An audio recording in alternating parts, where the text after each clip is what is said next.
welcome to A Grief Observed. I'm your host, Chaplain Kevin Weaver, and we have with us on the show today, Pastor Steve Hare. Pastor, Chaplain, Coach Steve Hare. Had a young man one time, he was 5 years old, and he said, I'm the coach of his church. I coached for his dad, and there you go. And they came to church, and he always called me, I was the coach of the church. There you go. And many of you tuning in today, I'm sure you recognize Pastor Steve. He's pastored up here in Sholo for about 100 years. At least. And he was on a couple of championship Sholo football teams, coaching, and Steve is just a fixture in the community, and so I'm very pleased to have you with us today. Certainly very pleased to have you as a friend and also as a colleague at hospice. So today we're going to jump right into it. Our time's not running, and if you guys could turn that on, because I get lost without that clock clicking down. Let's just jump right into it. I wanted us to kind of talk about something that may seem like an oxymoron, or may seem like it doesn't make sense, but here we are again, right in the middle of the holiday seasons, and many people don't really look forward to the holidays, especially those who have suffered some type of a loss, primarily those who have suffered recent losses. You know, how do I find joy in the midst of my suffering? Pastor, Chaplain, Coach, is it possible? Absolutely, and that is the challenge. From Thanksgiving through the Christmas season is a difficult time for a lot of people for a lot of different reasons. And I agree with you. I think for most people, especially people who are apart from any faith system, to talk about joy at Christmas when grieving almost seems not only impossible, but an oxymoron. When it's really, I think, quite contrary to that. There is a lot of joy. It's a different joy and a deeper joy that can be filled. Absolutely, and it is really difficult to find it, because I mean, you can't help but turn on the music channels, or you hop in your car and turn on the radio, and you hear the song Bing Crosby and all these guys. It's the most wonderful time of the year, and for many people they're going, I mean, truly, bah humbug. It's not, and so I think we have a responsibility to ourselves to try to find that joy in the midst of the suffering, because again, it does sound like a tremendous contradiction, but it can happen. And when we come into this season, if this life is all we have, then we could understand why things would seem hopeless, right? And that there wouldn't be any joy. And of course, the problem for all of us, and just this morning as I'm leaving the house, Nancy has a certain air freshener. There's certain aromas that remind us of things. Oh, my absolutely. mom passed away this year. We just had the first Thanksgiving without her. For the last 13 years up here, she's sat at the table in her wheelchair. This Christmas will be the first one. And so there's songs, there's movies, there's smells, there's foods that remind us of people that we've lost. And if that's all we have, then we would consider it impossible, or if not difficult, at least to experience joy. But there's more to it than that, and I think part of that is the best is yet to come. We don't experience our best life now. Right. We experience the best in the future, but we experience many, many wonderful things. Yeah, and what you say is so true. We have to have that sense of hope that there obviously, or that there has to be something beyond this. I think many people have difficulty with finding joy in the midst of suffering, or during these joyous times, because we're expected to act a certain way. And I think there's a big difference between joy, being joyful, and being happy. Right. I don't think I have to be happy all the time. I don't think I have to paste on a smile and run around. I think it's okay to embrace my sadness, or to share with somebody that's close to me. I'm not happy, but yet I still feel a sense of it's okay. Yeah. And people have to be affirmed. You do it all the time, and you do it very well. I've seen you, for many years in person, function with people going through a time of loss, but they have to be affirmed in loss. Mm-hmm. I think one of the things, and I hear it often enough, too often, unfortunately, where people of faith are told things like, well, if you're a Christian, if you're a person of faith, you shouldn't grieve. Well, that isn't what Scripture says. Right, right. Paul writing says that we grieve, but we don't grieve as those who have no hope. Right. We do grieve, and so how do you help people going through grief? What I like to say, and I think you do the same thing or very similar, is encourage them to respond to it. Don't ignore it. Don't try to anesthetize it away. Don't try to, sometimes people stay busy so that they don't have to think about it. They avoid certain places. They avoid events like Christmas. That's one of the temptations this Christmas, going through a recent loss, or going, even, it may not even be a recent loss. It may be a grief from a loss that has been some time ago, but you don't want to go to a Christmas party. You don't want to go spend time with the family because of it. And one of the things that you and I both do is encourage people to respond to it. Right. And then remember those things, those smells, look at those pictures, remember those things, laugh about the funny things, cry about the things. As these people who we miss, we allow that memory to become more indelibly marked on our minds and on our souls and on our lives, and try to, with families, we try to get that mark on our kids and grandkids as well. And then after responding and then remembering is rebuilding. Now what are you going to do? You're still alive. You're still here. And one of the things we do all the time is encourage people to respond to the grief, to allow it to refresh the soul in such a way that we go on, that they go on living life significantly. For a lot of people, they feel like their life is over. We've heard it time and time again. It's over. I just want to die. I mean, recently a dear friend and her mom passed away, and her response, I just want to die. I just want to die. Well, she's enjoying life now. She misses her mom, but she's gone through this. She's doing very, very well. But, there were days and weeks when, after her mom, who was her best friend, they had spent a lot of time together, and when her mom died, that's all she wanted to do. And now she's living her life significantly. She's gotten involved in different ways. She's and that's what we try to encourage people to do, is to remember, to respond to it first of all, and then to rebuild and to live life significantly. So true, because as you're saying, and I agree with you and validate that.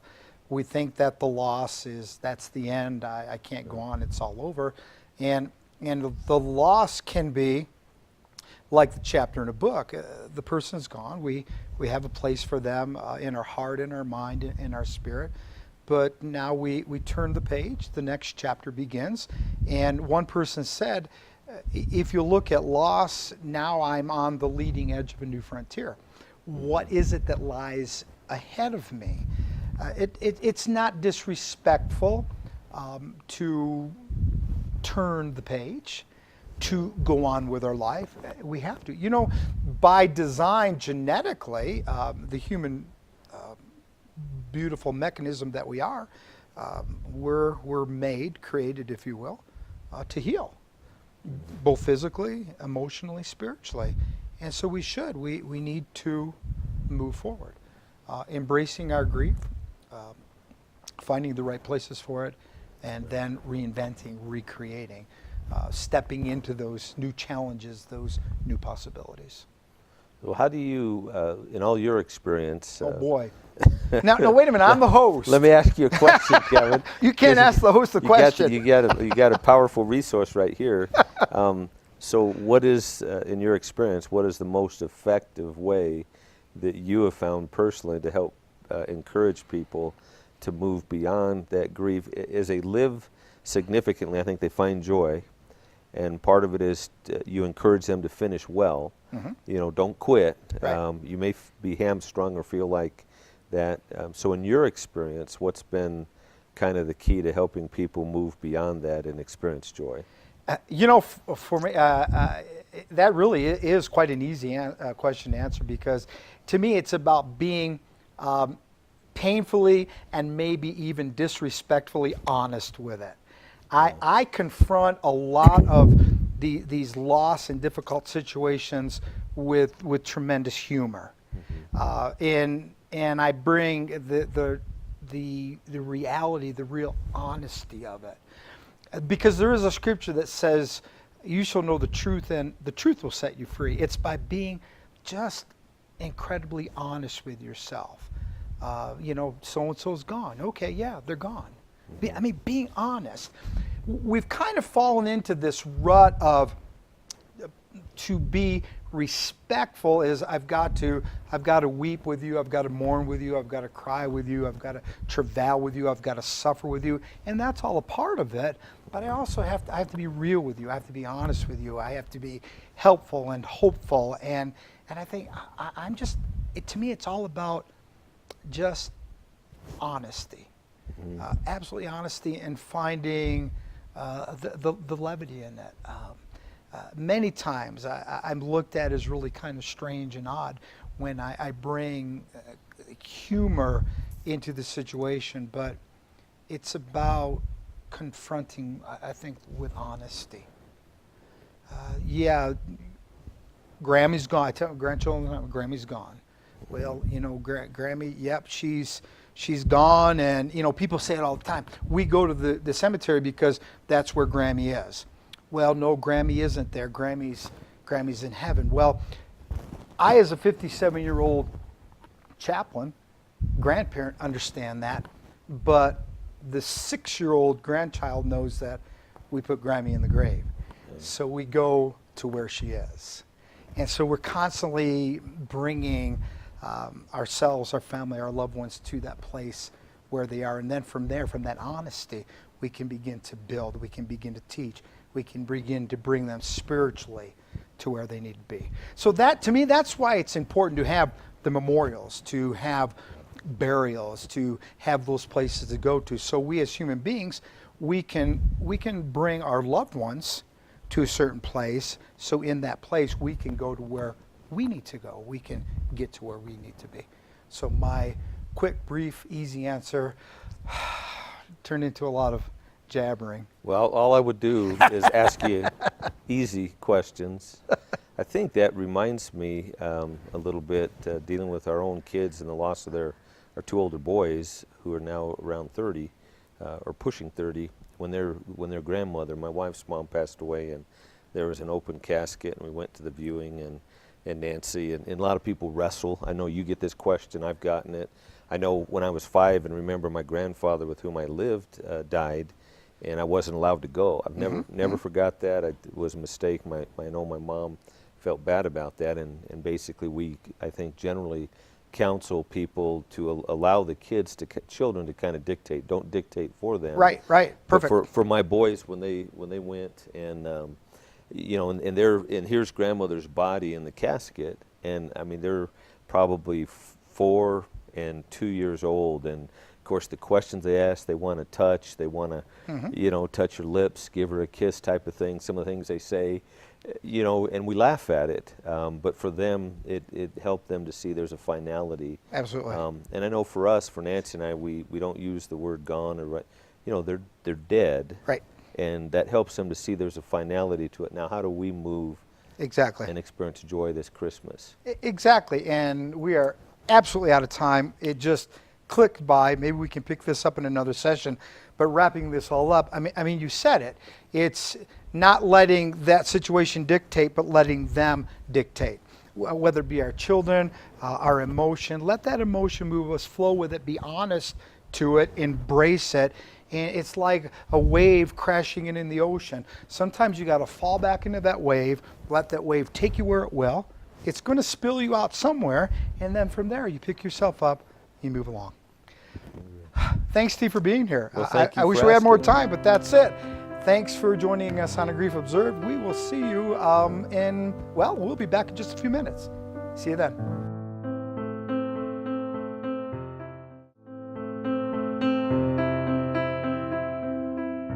And welcome back. With us on our show now we have Miss RC Roberson. RC, how are you? I'm doing good. Good. It's always a delight to see you. RC and I worked together for a very long time. How long have we worked together now? I don't know, but you were over at Care Center in Springerville. Yeah, I worked for a short time as a CNA over at the Care Center in Springerville when they had one, and I met you there. Yeah. So I wanted to bring RC on today to talk to you, well, frankly, as we are, about the holiday, the season. And I wanted to pick her brain a little bit because if we get a close-up, you can see that, forgive me for saying this, but RC is of the older generation. And you told me just before we got started, you said, I may look old on the outside. But I'm very young on the inside. Yeah, and I quoted, and Jimmy Durante said, really, as long as you're young at heart, isn't that what it's all about? Yes, and like I said, Jack Benny said, age is a matter of mind, and if you don't mind, it doesn't matter. And But the thing that bothers me is I think my house is haunted.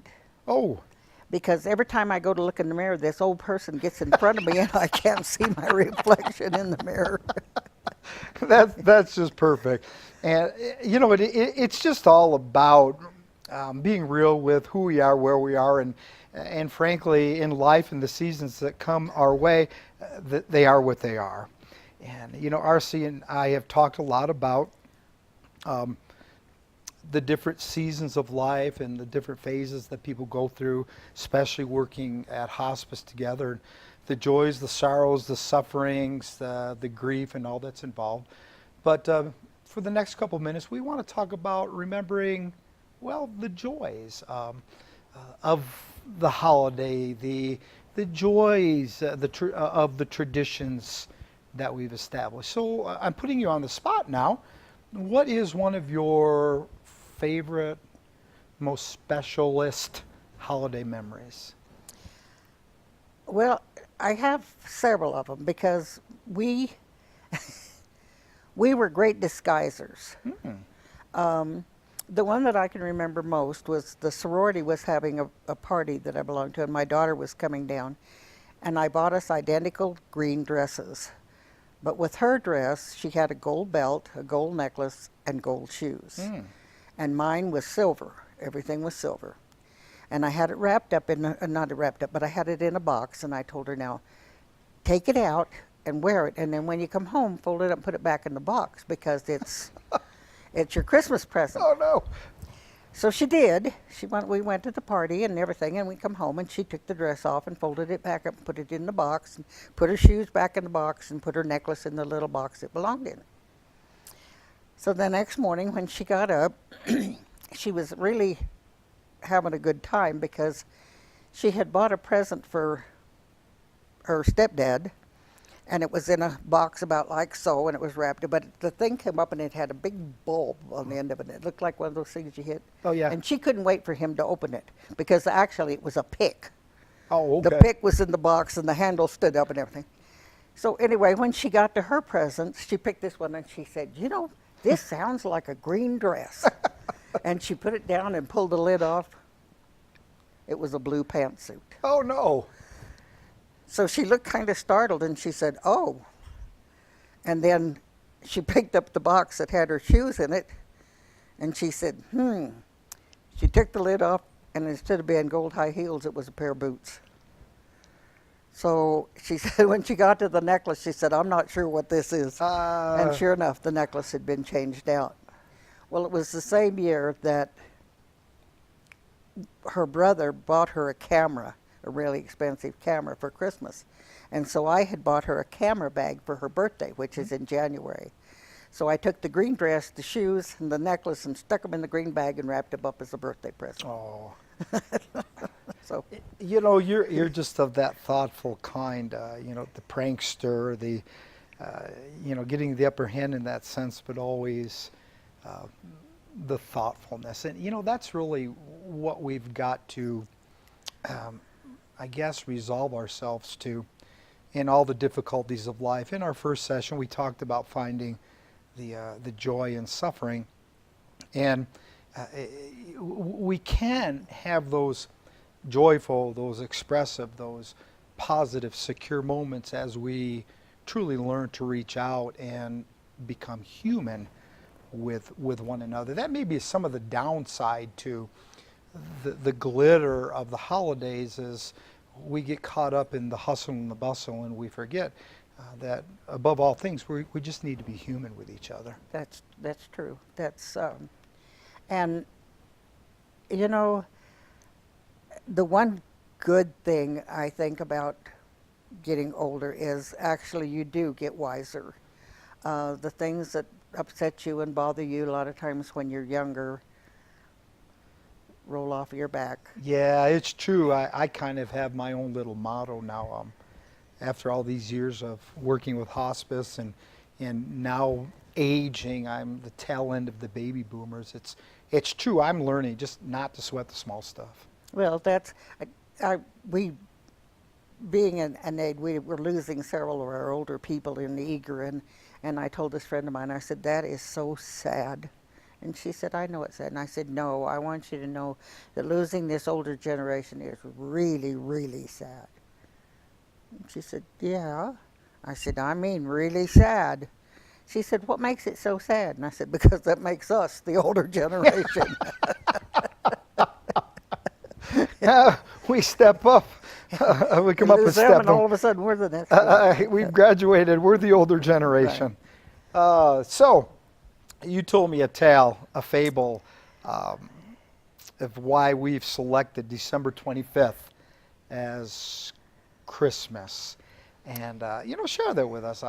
Well, I was asked one time about, you know how children are very curious. Yeah.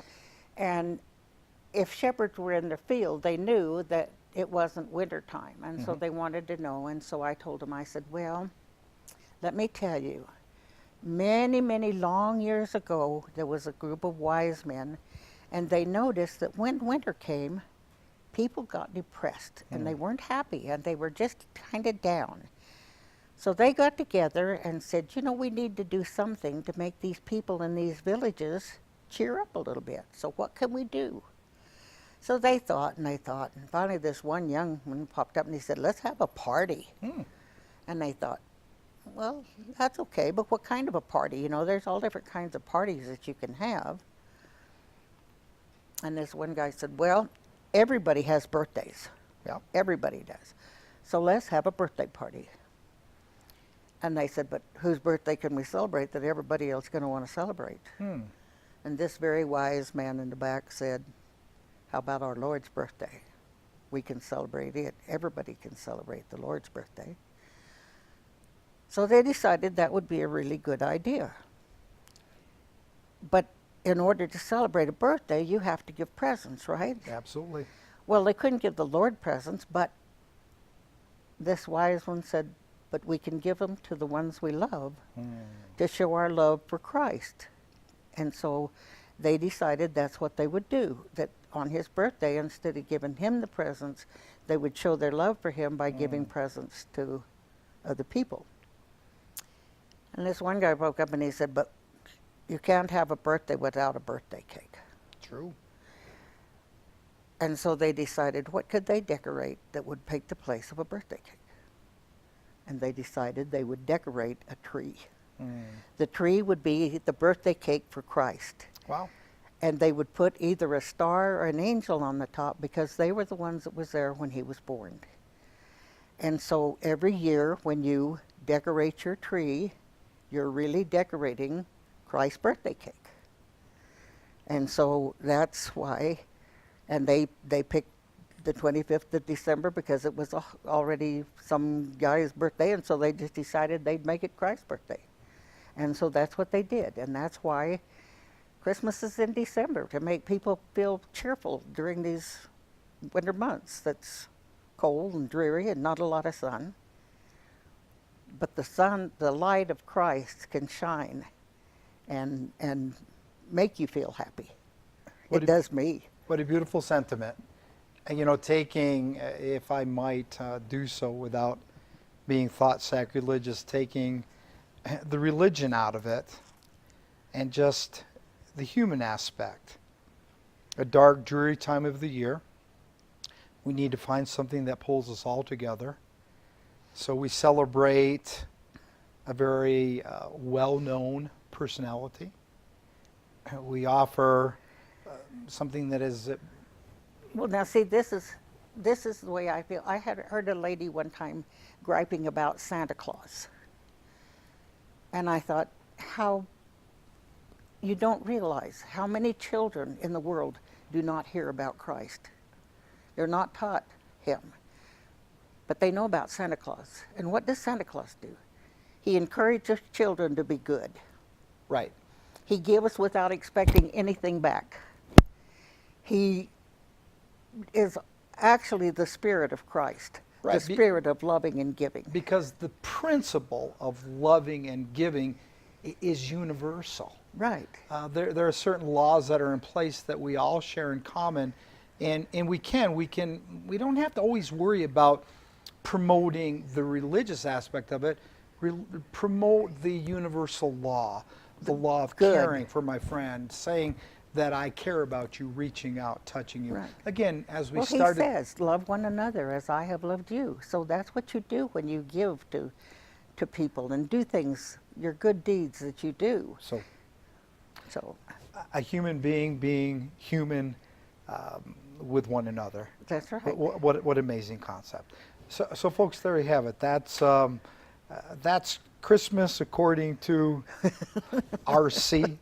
RC, it's been such a delight. I wish we had more time, but we're quickly running out. Thank you for being here. Thank Quite you welcome. for being my friend. Thank you for what you do. I don't know what I'd do without you. You're my kind of anchor. I told somebody the other day, I said, Kevin picks on me like nobody else. And I love every minute of it. You're too kind. Thanks for tuning in this month through Grief Observed. We'll see you next time.